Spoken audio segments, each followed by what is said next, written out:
Thanks for the introduction. Yes, I'm CEO of Six to Start. We are probably best known for a game called Zombies Run, which is a running game and audio adventure for the iPhone and for Android. If this will go forward. I'm not going to talk about Zombies Run a lot. It's a game that you play in the real world. You run outside. It's sold like 1 million copies. It's been very successful. The interesting thing about Zombies Run is that when we designed this, we actually treated that there weren't any kind of really popular wearable smartwatches or Google Glass when we launched this 3 years ago. But we actually treated the smartphone as a wearable computer in itself. Because a lot of people, when they go out running, they have the smartphone on their arm. It's like a big, massive smartwatch that looks really stupid.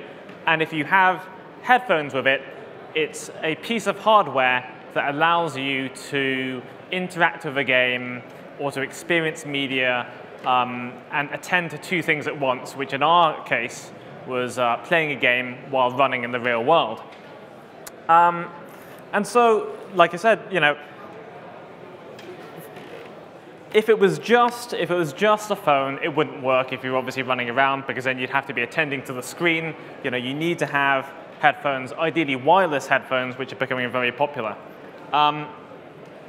So obviously, the reason why people are interested in wearables again now, even though we've had wearables for a long time with the Pebble smartwatch, with Android Wear, is because of the Apple Watch, which is supposed to be launching in March or so. I want to spend a bit of time talking about this. It's an interesting opportunity. It's a big opportunity. But of course, just before I talk about that, I do want to talk about some of the other wearables that we've seen. So obviously the Android Wear watch. We have looked at developing games for Android Wear. There are people developing games for Android Wear and sort of add-ons. So far, we found it. To be perfectly honest, there are not that many people using Android Wear. It's just not a big market. I don't really see a lot of people buying that stuff. And the fact that a lot of Android Wear devices are kind of being sold for very low prices makes me quite concerned about the future of that platform for the moment. I think you can get like an LG smartwatch for like £80 or £70, which, given that it retailed at like 200 or 150, that's not a good sign. So these will get better, and they'll get cheaper. But right now, we're not seeing the consumer demand, and I think that's a bit of a chicken and egg thing. There's not a lot of applications, but maybe the hardware is just not right either. Google Glass kind of has to be mentioned when we talk about wearables, even though it's sort of broken in so many ways. We have actually made Zombies Run for Google Glass because we thought it would be an interesting experiment. Right now, the battery life for Google Glass is no good. The input is no good. And it's too expensive, and you can't use it when it's raining. So it's kind of an interesting experimental device, but it's not really there for consumers. I think this will become really interesting in 5 to 10 years' time, but having made an app for Google Glass, I would actually say, sorry to people who are here from Google, but it's not even worth prototyping on Google Glass, because this is so far from a consumer-ready piece of hardware that anything you learn will not be valuable in the future, unless you're a big company and you can afford to waste a lot of money, which most of us aren't. So back to smartwatches. I just wanted to spend a few minutes talking about the different.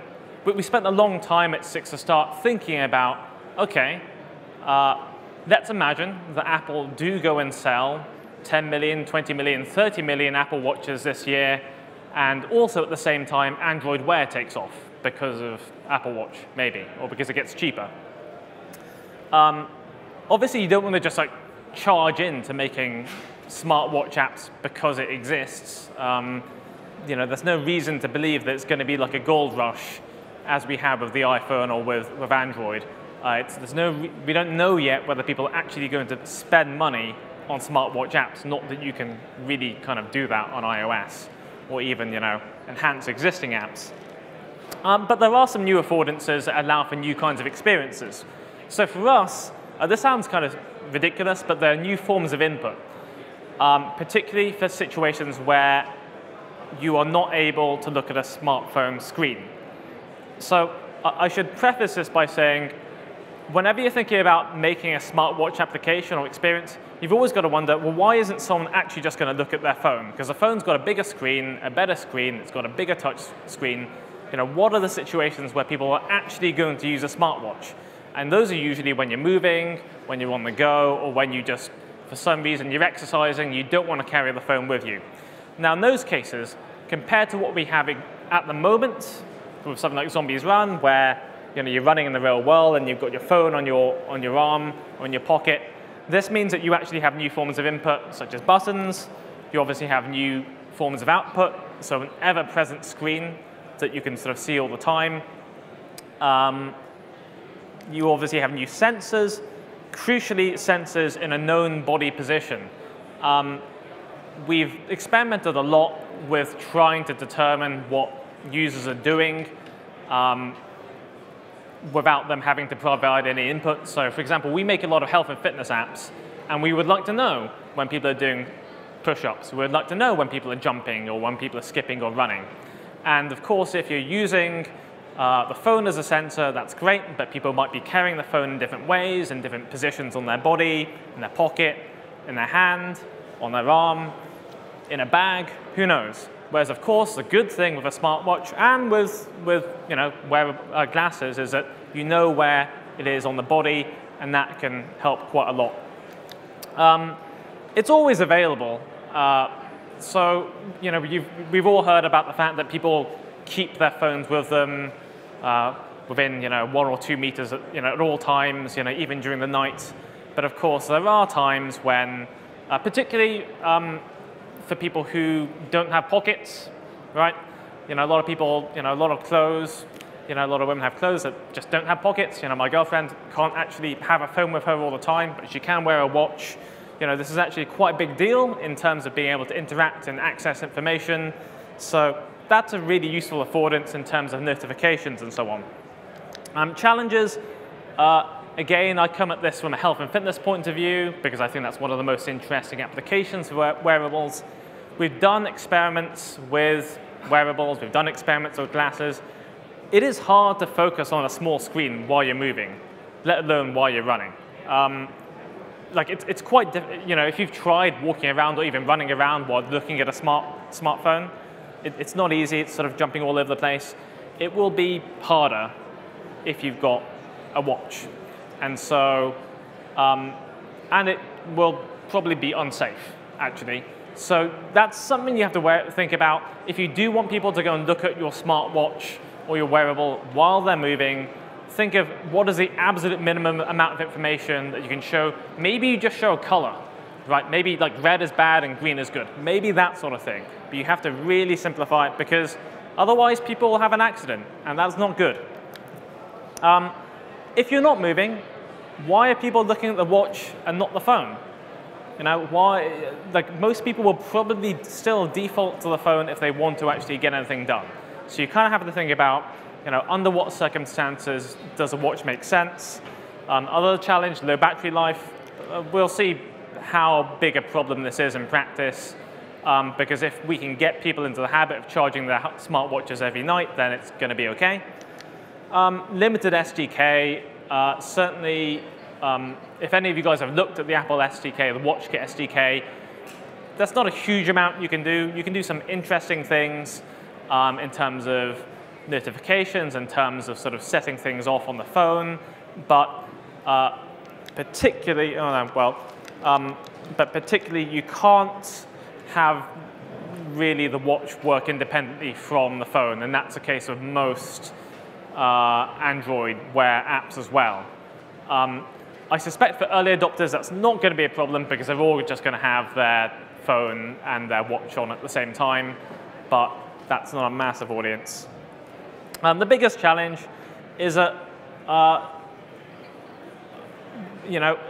don't want to sort of, I wouldn't put money on this, but I don't think that smartwatches at the moment are quite there in a position to be owned by most gamers. And by most gamers, I mean, over 50%. It's not going to be cheap. The Apple Watch is going to be $350. Good Android Wear devices are, $200. Unlike a smartphone, everyone needs to own a smartphone, pretty much. Not everyone needs to have a smartwatch.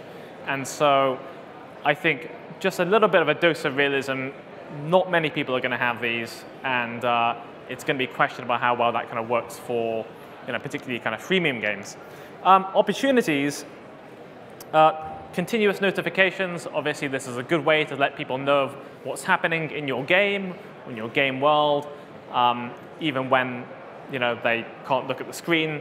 Of course, the flip side of this is this could be really, really annoying, even more annoying than having so many notifications on your phone. So you've got to keep this under control and do things that are kind of actionable, ideally from the watch itself. Opportunities for even shorter gameplay sessions. In a way, I think this is maybe just crazy. I don't know if anyone's actually going to play a game on the smartwatch. I don't think that makes any sense. But perhaps they can sort of go and make decisions about something that's happening on a game on their smartphone.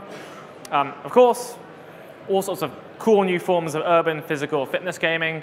You can imagine, I don't know, people running away from zombies in the real world. That's what we do. But running away from spies, or exercising in parks, or multiplayer games. Lots of different things that are possible there. But the problem that you will have, and the problem that we have had, is that there are really very few successes in fitness gaming, and it's just not possible to just go out there and say, oh, what we'll do? We'll make a Clash of Clans, but better. There aren't many things to copy there apart from what we've done, but that's quite specialized. So I think taking the long view, I think it will take years to sort of figure out what actually works here. This is like the launch of maybe not even the first iPhone, maybe even earlier than that. And it won't be as big. It won't be as big as smartphone or tablet gaming, not realistically. The future, very quickly, I think the future is not just smartwatches. I think it's personal area networks. It's watch, phone, headphones. We're seeing wireless headphones become quite a big thing. I think that's going to be the big Christmas present this year. Heads-up displays, that's further out, like 5–10 years, but everyone wants that. Everyone wants Terminator vision, even though it looks kind of stupid at the moment with Google Glass. Already said that. Yeah, so take years to figure out what works. So it's going to be interesting, but I don't know. I'm not sure whether. I just want to inject a dose of skepticism here, and I expect you probably are all feeling that as well, so I don't need to do much convincing. Thank you very much. Thank you. Now, the surprise for me was I thought you'd be less pessimistic than me. I'm fairly pessimistic, but only in the short term. But I do play watch games. Yeah. Okay. So the Handy Games guys have done a Guns and Glory Heroes game on the watch. Plays really well. There's a Spooky House 2048 style game. It's amazing how there are those moments where you're sat on a bus waiting for things. It's a classic thing we used to do with the phone when we were bored. I'm finding I'm now doing on my watch. But you're absolutely right. It's much smaller game session times. Yeah.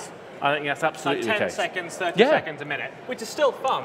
It is, absolutely. But it's hard. It's a new challenge to design. And it's also, I think, very much goes back to the sort of old days where I remember Digital Chocolate talking about the one-touch gaming. Yeah. If you remember that kind of period of Java games, there was this endless idea. runners and stuff. Endless runners, real simple. I mean, the interactions are quite profound. We can swipe, we can move. We've got the accelerometer. There's a whole bunch of things we could do. But simplicity, I think, is going to be really the core of it. Yeah. I think my biggest problem, I think, is something you hit at, I think, with the notifications and in particular, the having to have your phone with you. Yeah. I think that's actually one of the things I think is going to be the biggest kind of hindrance in many ways. My example being the Galaxy Gear S, where you have to have a contract for the data for the watch as well as your phone. Yeah. The next big step will be when the watch doesn't need a phone. No. And we could already see, I think next year, LG are going to have a watch doesn't require, it has its own cellular connection, and that's cool. That's sort of the next big step, and that'll be exciting. Well, LG did that with in 2008. They had a video calling watch, and it did have a whole bunch of connections, but it was just way too early. I mean, 2008 was so early. Yeah. I mean, I could bore for hours on watches, and I've got an article, like I say, I've just put into Pocket Gamer on the subject. So thank you very much, Adrian. I think that was really cool stuff.